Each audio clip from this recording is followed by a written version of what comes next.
charismatic leader, one who has risen above all others, speaks to the multitudes. They have waited for him. They believe in him. They expect he will heal the world's ills. Some say he is the Messiah, finally returned. But this man is not a savior. He is the king of terror who will usher in the end of everything.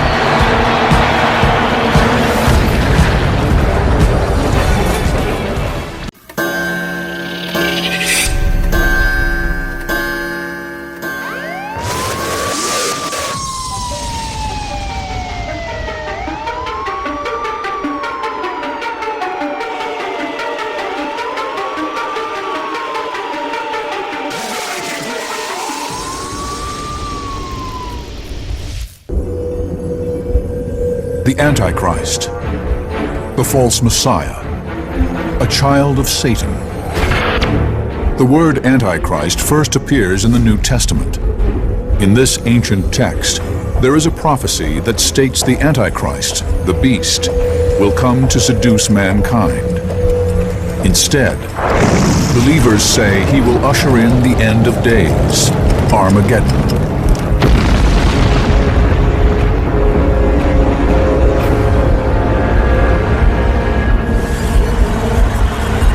The Antichrist is a man who receives the power of Satan. The Antichrist, of course, represents the devil on earth. He is a false Messiah. That's exactly what he is. We will examine the theory that the Antichrist is already among us. Who is the Antichrist? Who predicted his arrival? If prophecies are to be believed, do they connect to more than one warning about such a figure? And are they linked to events in our own time, in a web of convergence? We will neither refute nor endorse these theories, merely present the evidence. The word Antichrist has its origins in religion, combining the Greek anti, instead of or in place of, with Christ or Christos, the anointed. What it refers to is a period in the early church when various groups were starting to split off, each of them understanding Christ's teachings in their own unique way, and each of them denouncing all the others as heretical. So from the point of view of any one of these groups, everybody else was an antichrist. Other religions have their own malevolent figures, but only the religions in the Judaic tradition have an Antichrist. The term Antichrist is literally only alluded to really in Islam besides Judaism and Christianity. And they have their imposter Messiah. And he will come on the scene in the last days, much like the Antichrist in the Bible will come on the scene in the last days. In Islam, he is called Masih ad-Dajjal, or the impostor. Some biblical interpreters believe that just as Jesus is the Son of God, the Antichrist is considered the son of Satan. In spirituality, the enemy of Christ himself is the Antichrist. Even as God the Father sent Jesus Christ the Son, theoretically, Satan himself will send this man on the planet to be the enemy of all that is good. One of the earliest of the biblical Antichrist prophecies comes from the New Testament, in the book of Revelation. It describes the Antichrist's arrival in the world. Let him that hath understanding count the number of the beast, for it is the number of a man, and his number is 666.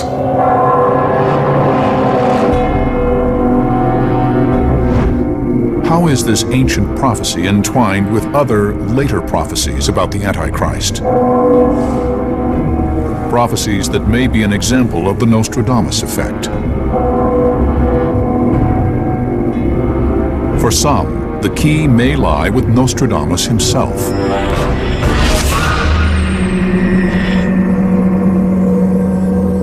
Nostradamus was a messenger of the divine plan. He would have been interested in the Antichrist because he would want the human race to know what they were facing in the future, specifically toward the end times. Nostradamus began publishing all of his prophecies, including his visions of the Antichrist, in the mid-16th century. Nostradamus straddled this really obscure line between magic and science, between heresy and conformity. His prophecies consist of 10 books called centuries, each consisting of 4-lined poems called quatrains. It was within these writings that Nostradamus revealed his visions of the Antichrist. Nostradamus categorically believed that his gift of prophecy was a gift from God. It was his responsibility to alert the world to these things. Some suggest that the visions he experienced were horrible and confusing, a mix of unrecognizable technology and staggering violence. Try to imagine what it would be like if you had an ability to open a window to 500 years ahead into the future, and you saw fantastic things that went against everything you believed. What would you do with that? He attempted to describe them in his writings. One who the infernal gods of Hannibal will cause to be reborn, terror to all mankind. Nostradamus dedicated a number of quatrains to Antichrist prophecy. Followers of his quatrains confirmed that Nostradamus did not see just one Antichrist. He saw 3 Antichrists, each appearing in his own time, each worse than the last. Nostradamus is unique in the history of prophecy. All other traditions, East and West, have one Antichrist, but he has 3. Experts say Nostradamus wrote of 2 Antichrists that have since come and gone, leaving unparalleled destruction and bloodshed in their wake. Many insist that the final part of this prophecy has yet to come true. They suggest that the 3rd false prophet may be destined to wreak havoc in our own time, and that he may be among us right now. Some believe that the key to unlocking the mystery of the 3rd Antichrist may be found in the identities of the first 2, and that clues revealing who they are could be found in Nostradamus's quatrains. An emperor will be born near Italy. He will cost his empire very dearly. In this quatrain, it is suggested that Nostradamus prophesied the first Antichrist. Nostradamus predicts this destructive leader will come from southern Europe to plague his own people. Napoleon was born near Italy. He did bring his empire to ruin. In that quatrain, we have a story of a ruler who brought about disaster. Is Napoleon the leader Nostradamus envisioned? Century 1, quatrain 60 would seem to be a pretty good dead-on prediction, as close as Nostradamus comes to an identifiable prophecy which came true in a way that we can recognize. The second Antichrist is even worse. Nostradamus writes that he too is European and possesses unprecedented powers of persuasion. From the very depths of the west of Europe, a young child will be born of poor people. He who by his tongue will seduce a great troop. Hitler was famous for his oratory, for leading a nation astray with his oratorical gift. Once again, Nostradamus' prophecy seems to converge with an actual historical figure, one born centuries later, a man who very nearly conquered the world. Many believe that if Nostradamus successfully predicted the appearance of Napoleon and Hitler, his prophecy of the 3rd Antichrist is also likely to come true. Is this exaggerated doctrine or credible evidence? What are the exact links between these 3 alleged false prophets? A closer examination of Nostradamus' Antichrist quatrains may allow us to reveal the truth.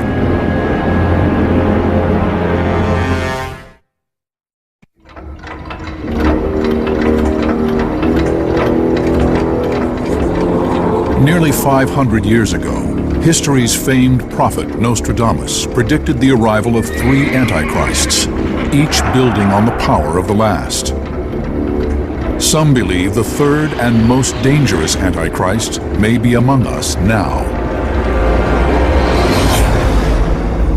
things tend to go in threes. In the esoteric world, we call it the law of threes. So the basic idea was that there would be three people that would together, if you looked at the broad range of their history, completely change civilization.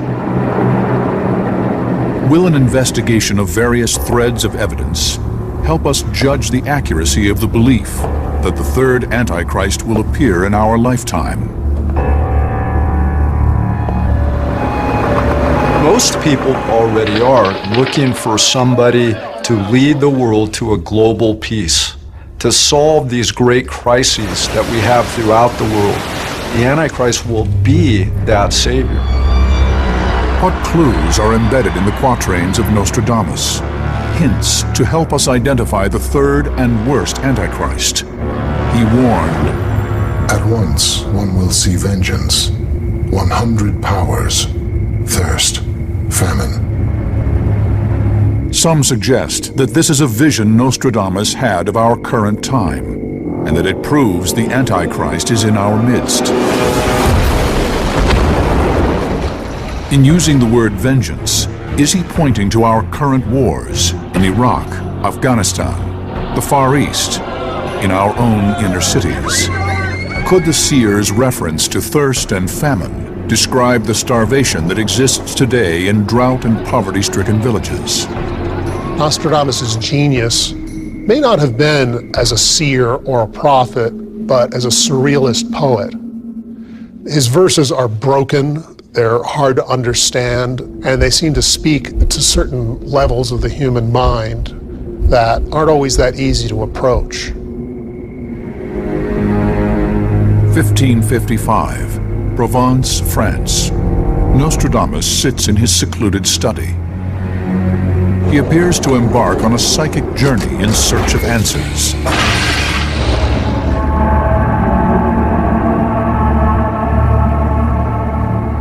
He hears a voice at a certain point, and suddenly there's a shaking through his robes, and then a terror followed by a divine splendor. And then he hears the God speaking. Is Nostradamus really seeing the future? Evidence suggests Nostradamus identified the first Antichrist in one especially cryptic quatrain. Paul, nay, Oleron, will be more of fire than blood. Many believe this is Nostradamus' first Antichrist prophecy. He wrote it in 1555.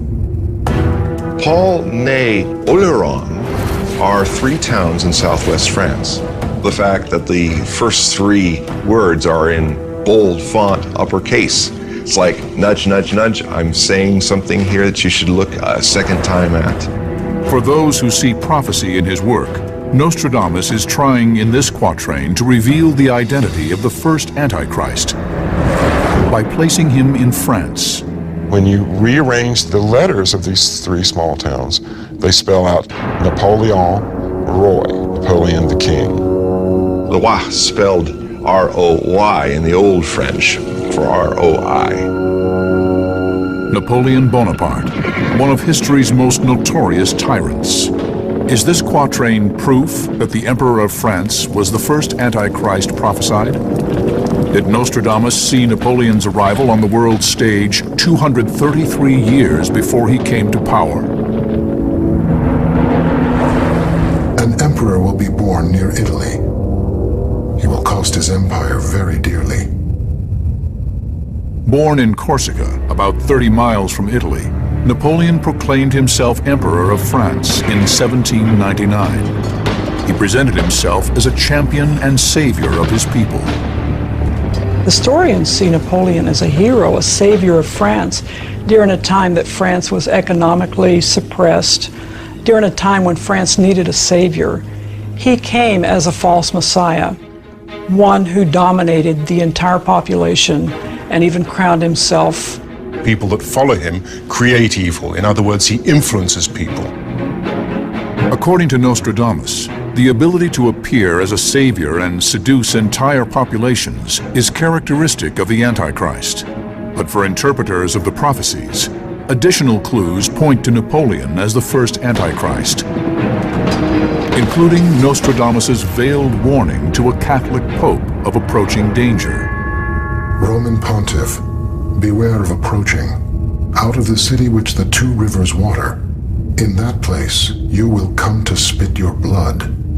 In fact, Napoleon held Pope Pius VI prisoner in the town of Valence, where he later died vomiting blood in the month of August. Valence can be found at the confluence of two rivers. Followers of the famed seer say even Napoleon's contemporaries saw the likeness of the emperor in the writings of Nostradamus. Various prophecies in Nostradamus' verses were even applied to him in Napoleon's own time.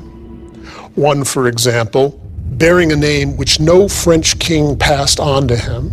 That is to say, no one else was named Napoleon in the French monarchy, and he wasn't part of the old Bourbon ruling family.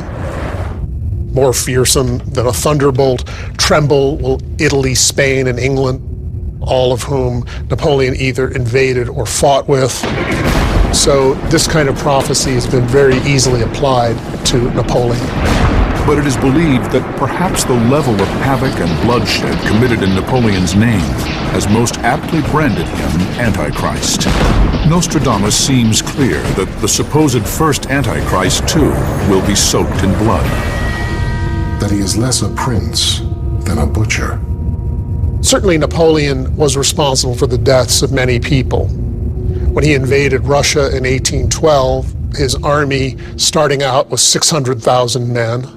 When he went back defeated, it was 18,000. He is the first Antichrist because one of the things they all share is a great shedding of blood. And that was the first big modern shedding of blood from Napoleon. Responsible one way or another for 3.5 million deaths, likely more than any other single human being before him, many conclude that Napoleon does fit the description of the first Antichrist.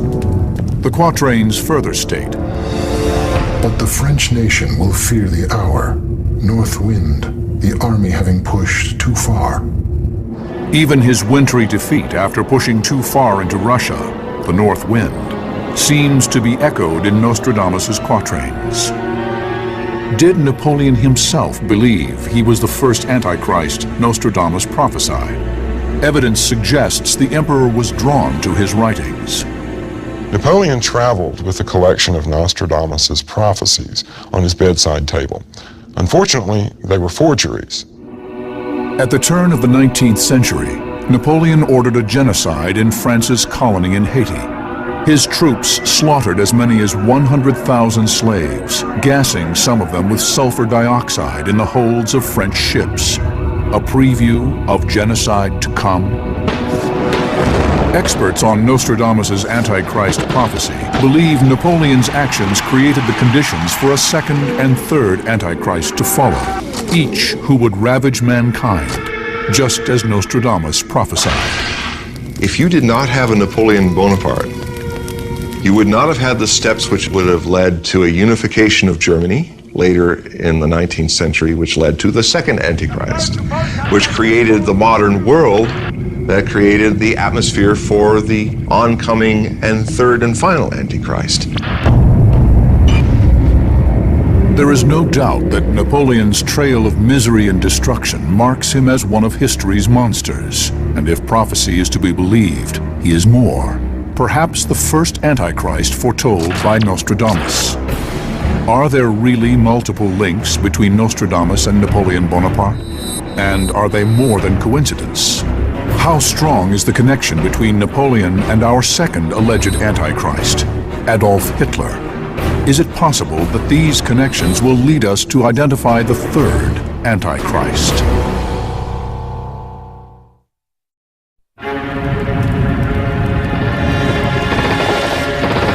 If the Nostradamus effect is true, have the warnings in ancient texts and prophecies from Nostradamus himself converged to suggest that the end of days has actually begun?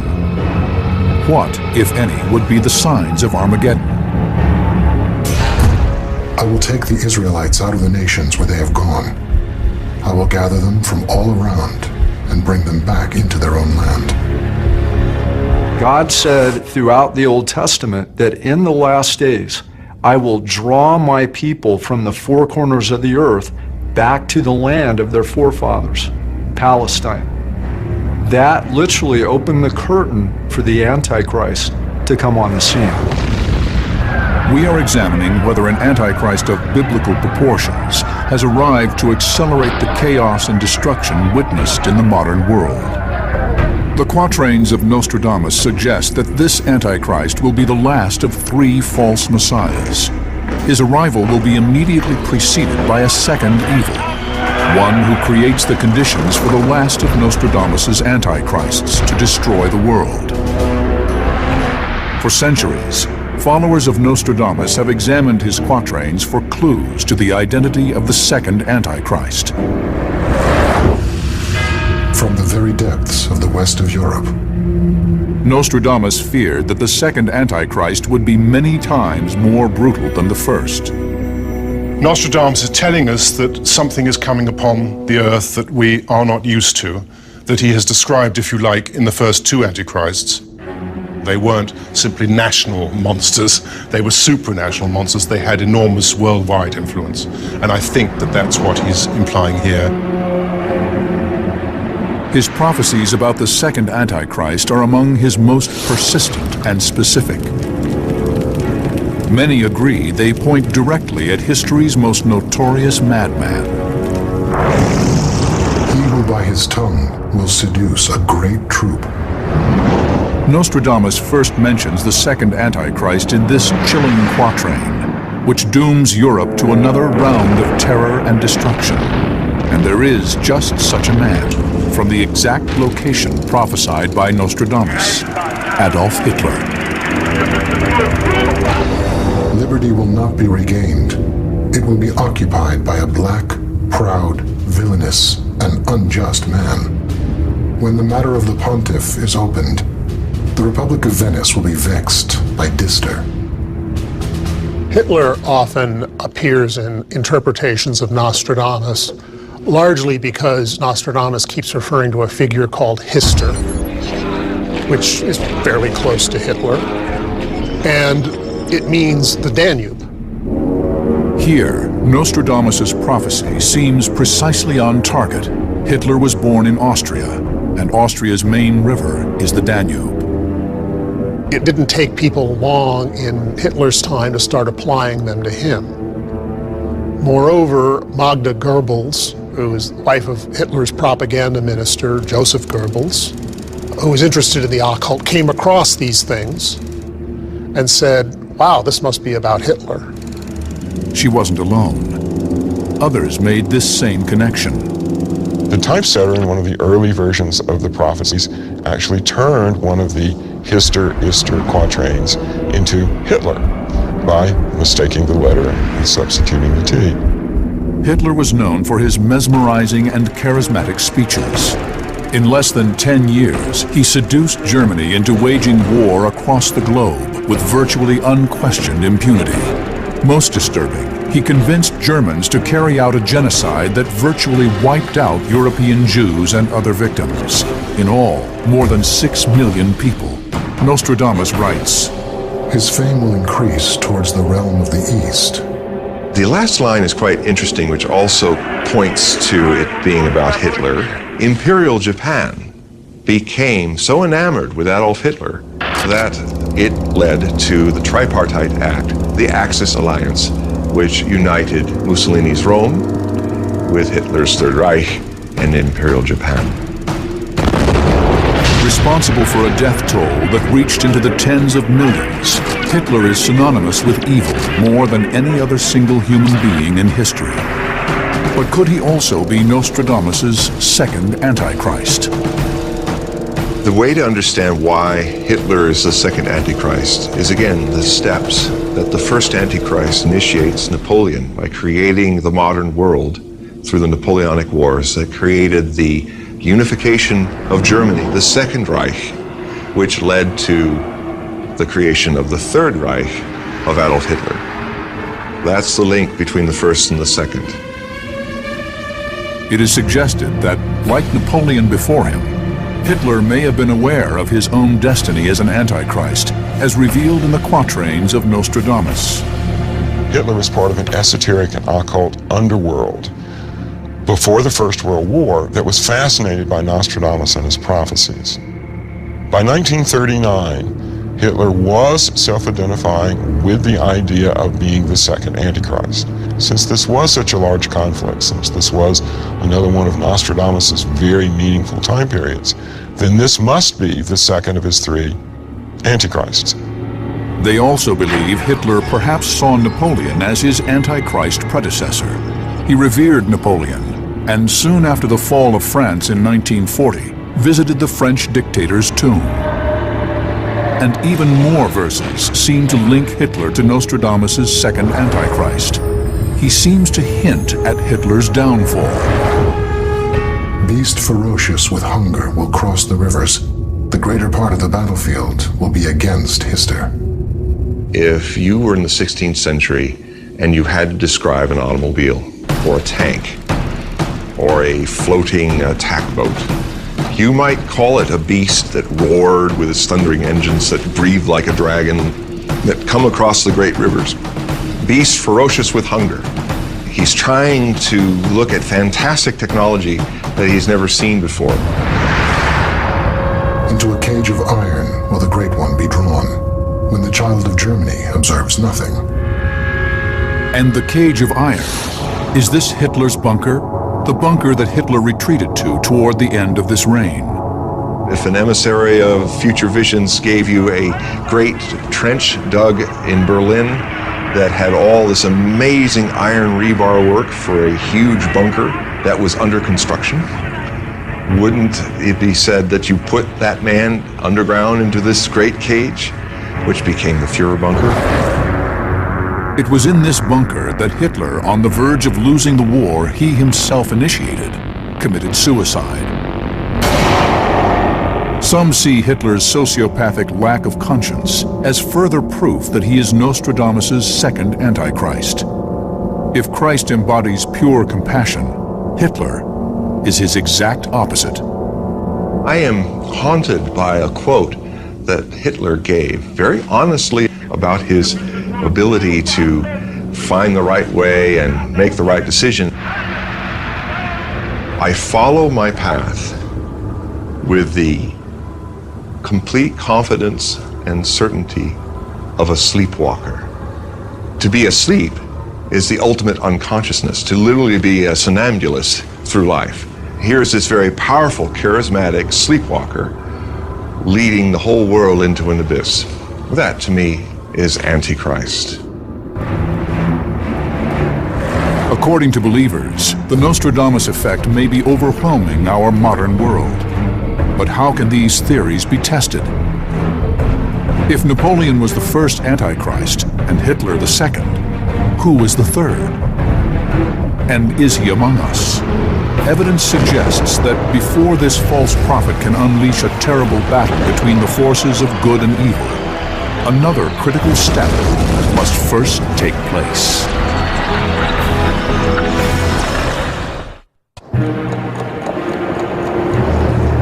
The prophecies of Nostradamus suggest that a third false Messiah, a new Antichrist, may arrive in our lifetime. Some believe his predictions are foreshadowed by the book of Revelation. This biblical text purports that a so-called Savior will set the conditions for Armageddon. From where do believers suspect this third Antichrist will emerge? Will it be in the turbulent Middle East, Iraq, Iran? Or might he appear from desperate regions within Africa? Some say he will perhaps emerge from within a superpower government, such as the United States. I believe that the world is already preparing for him coming on the scene. What clues in the quatrains of Nostradamus provide solid leads to identify the third Antichrist? The one he wanted to warn our time about was the third one, because he was the worst of all of them, because he would learn from the mistakes made by Hitler. This way he would know which way to go. And he's a very dangerous man, very powerful and very dangerous. But there's a strange and unexpected twist Some believe this most horrible of Nostradamus' antichrists will be heralded by evil forerunners, extremely dangerous men who will signal his arrival. Nostradamus seems to suggest as much in this obscure quatrain. The chief of London through the realm of America, the Isle of Scotland will be tried by frost. King and Reb will face an antichrist so false that he will place them in the conflict altogether. Are the followers of Nostradamus suggesting that some of today's most savage leaders, who have targeted the United States and Western Europe with their terrorist attacks, may be trusty lieutenants of this third Antichrist? Are they actually clearing the way for the third Antichrist's arrival? He saw at least 7 rulers that would come to power before the time of the Antichrist. Some believe Saddam Hussein was one of these forerunners. They say it was written in the stars and interpreted by Nostradamus himself, who predicted, At once one will see vengeance, 100 powers, thirst, famine, when the comet will pass. Saddam Hussein died and was hung. And on that very night before his death, a little smudge in the sky called Comet McNaught became visible. Comet McNaught, in the next 2 weeks, became the brightest comet in 60 years. Although Nostradamus experts suggest Saddam himself was the third Antichrist, others disagree. They argue that, unlike Napoleon and Hitler, as the supposed first 2 Antichrists, Hussein lacked their vast power. Before you can qualify really to be the third Antichrist, you've got to have a big army, you got to have a big air force, you got to have a big navy, you got to have a lot of manpower, you got to have a lot of economic resources. Saddam had a little of that, but not a whole lot of it. So he didn't really qualify to be the big bad wolf of the future. He saw Saddam Hussein as not the Antichrist, but a forerunner. Many of these would set the stage. Others suggest yet another quatrain as possible proof that the theory of forerunners to the third Antichrist is valid. It seems to implicate Osama bin Laden, mastermind of the attacks on 9/11. In the year 1999 and 7 months, a great king of terror will come from the sky. We have the famous prophecy about the King of Terror descending from the skies in 1999, which could be a reverse code for 1999 becomes 9111 September month. Great King of Terror coming from the sky, hijacked planes. Other followers of end-of-day prophecy have echoed the belief that bin Laden is the third Antichrist. But is he really? At first I thought Osama bin Laden, he might qualify to be the third Antichrist, but it's a little bit too early to tell. Well, as time has gone on, I think we were jumping the gun to think that either Saddam or bin Laden was Nostradamus' third Antichrist. Further examination of yet another quatrain focuses the emphasis back on the third Antichrist described by Nostradamus. Long awaited, he will never return in Europe. He will appear in Asia. So Antichrist can pop up in any country, and we don't know if he's going to be from the Middle East. He might be from China. We don't know. He says that he will rise above all the kings in the Orient. The Ayatollah Khomeini, Muammar Gaddafi, Kim Jong-il, with so many possible forerunners having come from the Middle and Far East, some interpreters believe it is no coincidence that the search for the Antichrist is now focused in such unstable regions. In the Middle East, some faithful see the return of the Jewish people to Israel as further fulfillment of biblical prophecy, and further evidence the end times and the Antichrist are here today. Primarily in 1917, Britain took control of Palestine. In the Balfour Declaration, they invited Jews from all over the world back to Israel. That began, in some Bible scholars' opinion, the last days as we know it today. For other scholars, this hunt for the Antichrist conveniently pits one religion against another. It's so interesting that we as humans love to have an enemy. And throughout the ages, we have always wanted to focus either on a whole people group, on a society that we can have as our enemy. But what does Nostradamus say? If the evil forerunners to the third Antichrist have come and gone, what happens now? The enduring mystery of his quatrains has allowed multiple interpretations over the centuries on the details of the third Antichrist's appearance. Who do his followers actually believe may be this third and final false savior? As I read through some of these time period predictions of Nostradamus, some of these shifts, is that he's presenting us with alternative future paths. If we make a choice in this decade, then it's going to result in these events further down the line. If we respond to those events negatively, then this is going to happen. If we respond positively, then maybe we can change things. Today, believers see signs everywhere of global destruction. To them, this may confirm that the third Antichrist is among us. If we accept these theories as fact, who is he finally? And how far along is he in his timeline of destruction?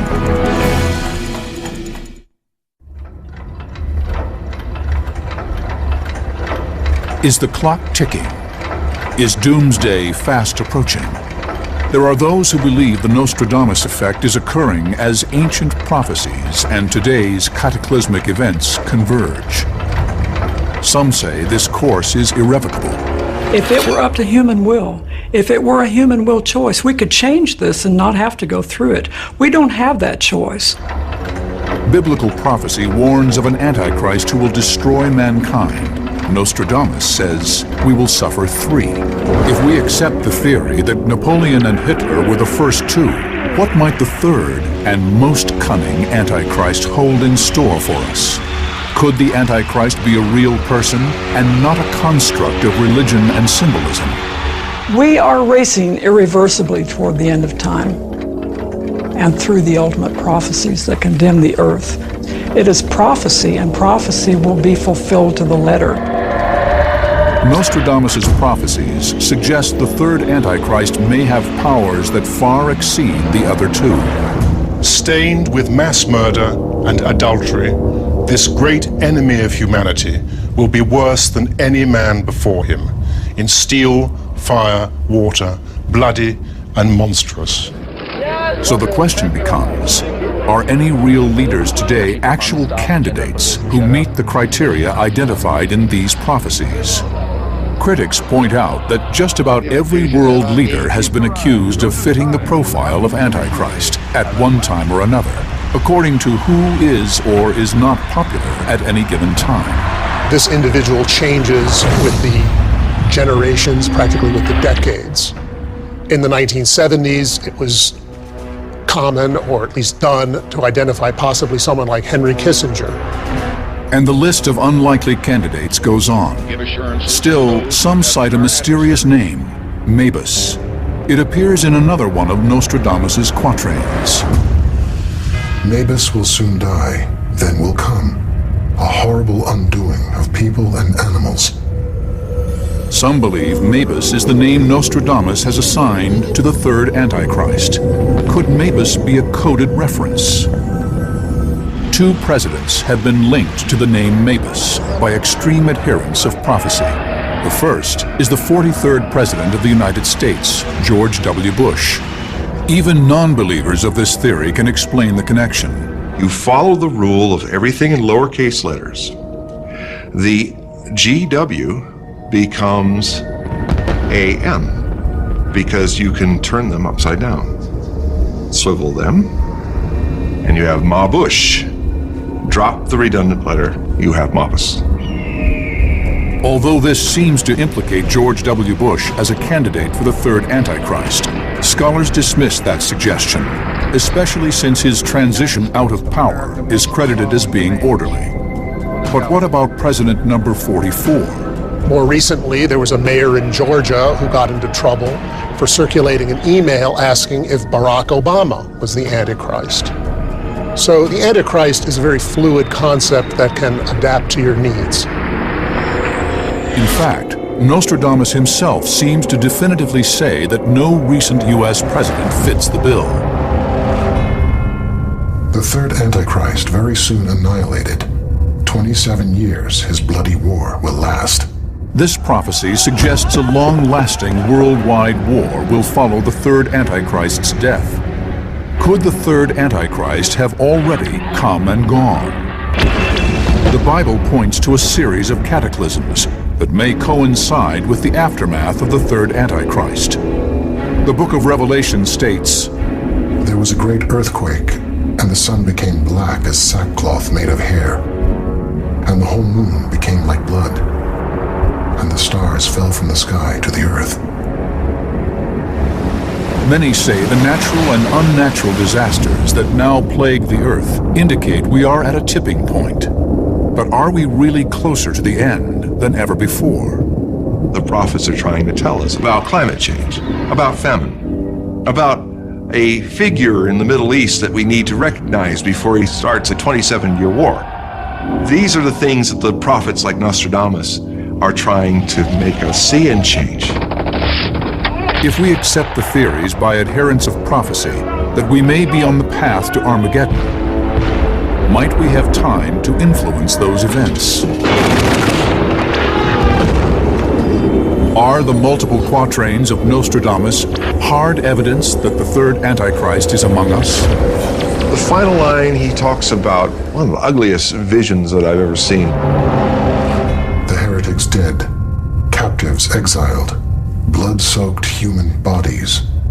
Is he talking about hemorrhagic fever when he talks about blood-soaked human bodies, which is also something that certain biological agents do?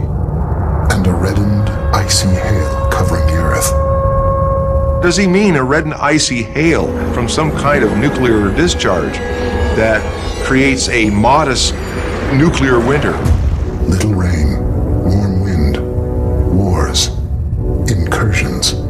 The pestilences, those kinds of things are just getting closer together, and then they're escalating.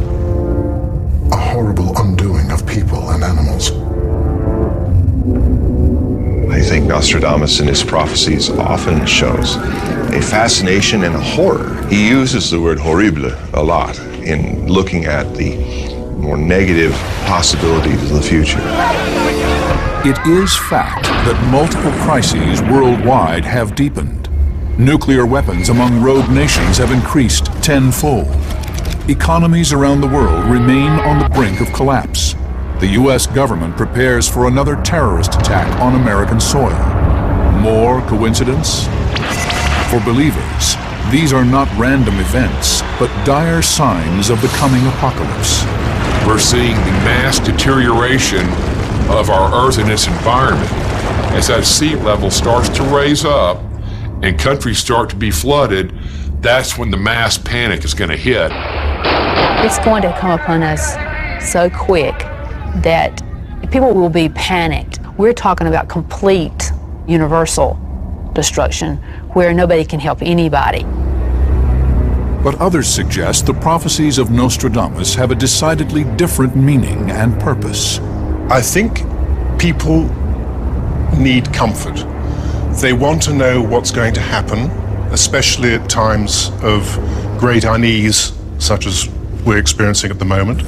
And Nostradamus appears to offer some sort of certainty in the sense that so many of his quatrains have been seen to be correct in retrospect. As the theory goes, the end fast approaches. The sands slip away and the hands spin out of control. The third Antichrist wreaks havoc. Is this our future? Perhaps Nostradamus is warning us that people must pay attention and act. We've been here before. We're going through it now. We'll go through it in the future. But humanity will go on. But many interpreters say we won't. That it's only a question of when the third Antichrist will make his demonic entrance. If we accept the premise that the Bible and Nostradamus are warning us, what messages remain for us to decode? Or are we ultimately destined to experience the Nostradamus effect?